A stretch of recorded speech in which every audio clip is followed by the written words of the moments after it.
नमस्कार दोस्तों, आज की इस वीडियो में हम आपके लिए लाए हैं शुक्रवार जीवंती देवी की कहानी। एक आटपाट नगर था, वहाँ एक राजा था, उसके पुत्र नहीं था। तब रानी ने दाई को बुलाकर कहा, मुझे नाल सहित एक बच्चा चुपचाप लाकर देना, बदले में मैं तुमको बहुत धन दूंगी। दाई ने यह बात मंजूर की और मौका देखने लगी। उसी गांव में एक गरीब ब्राह्मण की स्त्री गर्भवती थी।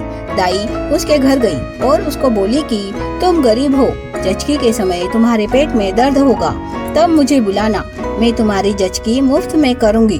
उसने हाँ कहा। बाद में दाई रानी के पास गई और कहा, अपने गांव में अमुक ब्राह्मण की स्त्री गर्भवती है और उसको अभी दूसरा महीना लगा है। सब लक्षण पुत्र होने के लगते हैं। अब अपने घर में उस स्त्री के घर तक किसी को पता न चले ऐसी गुप्त सुरंग बनवाइए और आपको गर्भ रह गया है ऐसी अफवाह फैलाइए, तब मैं आपको नाल सहित बच्चा लाकर दूंगी। रानी को यह सुनकर बहुत खुशी हुई। जैसे जैसे ब्राह्मण स्त्री का गर्भ बढ़ता गया, वैसे वैसे रानी ने अफवाह फैलाना शुरू किया और पेट बड़ा दिखने के लिए साड़ी की घड़ी बनाकर पेट पर बांधने लगी। इधर सुरंग तैयार की, महीने पूरे होते ही जचकी की तैयारी की। उधर ब्राह्मणी का पेट दुखने लगा। उसने दाई को बुलाया। तब दाई ने कहा, तुम चलो, मैं आती हूँ, और उसने रानी को तुरंत पेट दुखने का ढोंग करने को कहा। बाद में वह ब्राह्मणी के घर गई और कहने लगी, भाई तुम्हारी पहली जचकी है, इसलिए तुम आँखों पर पट्टी बांध लो तो तुम्हें डर नहीं लगेगा, नहीं बांधोगी तो तुम्हें डर लगेगा। ऐसा कहकर उसकी आँखों पर पट्टी बांध दी।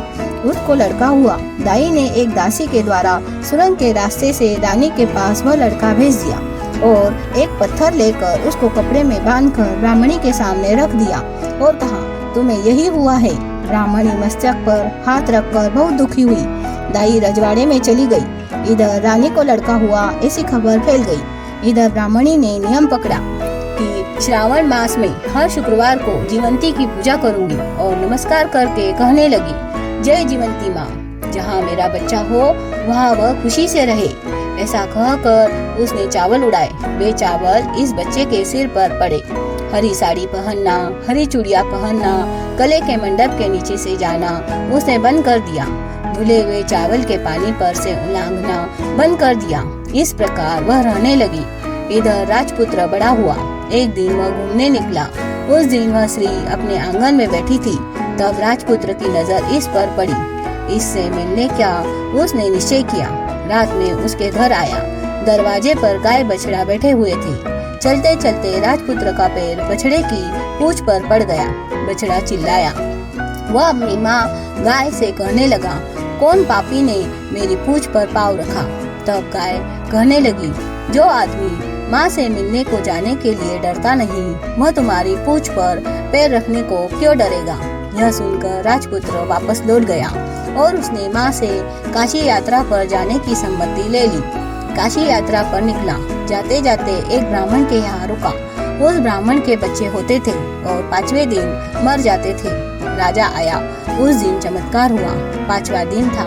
राजा दरवाजे पर सोया था। 6वीं रात आई और कहने लगी, कौन मेरे रास्ते पर सोया है। तब जीवंती कहती है, यह मेरी मन्नत का बच्चा जीवंत है, मैं इसे उलांघने नहीं दूंगी। लड़का आज जाने वाला है। इसलिए उस लड़के के माता पिता चिंता में बैठे थे। राजपुत्र ने उनकी बातें सुनी। इतने में उत्तर रात्र होने पर 6वीं और जीवंती अपने रास्ते से चली गई। दिन निकलने पर ब्राह्मण ने राजा के पैर पकड़े और कहा, आपकी वजह से मेरा लड़का जीवित हुआ।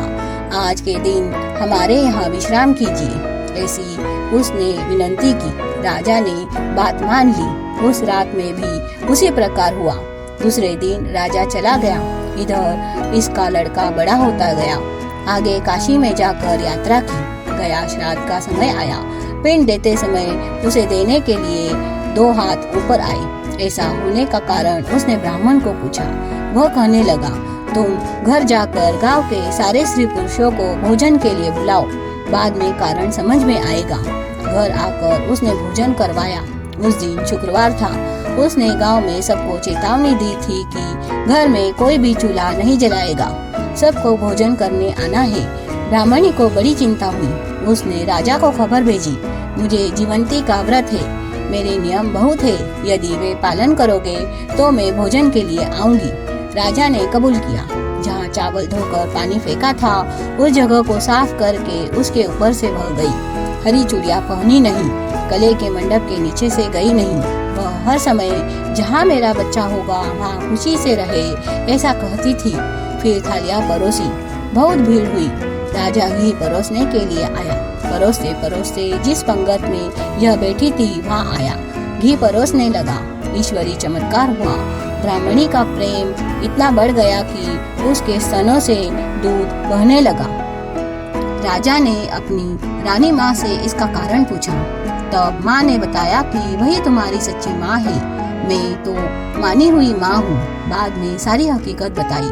बाद में भोजन का कार्यक्रम खत्म हुआ। फिर उसने अपने असली माता पिता को रजवाड़े के पास महल बनाकर दिया और अपना राज्य करने लगा। जिस प्रकार गरीब ब्राह्मणी पर जीवंती प्रसन्न हुई उसी प्रकार तुम पर हम पर होवे। बोलो जीवंती माता की।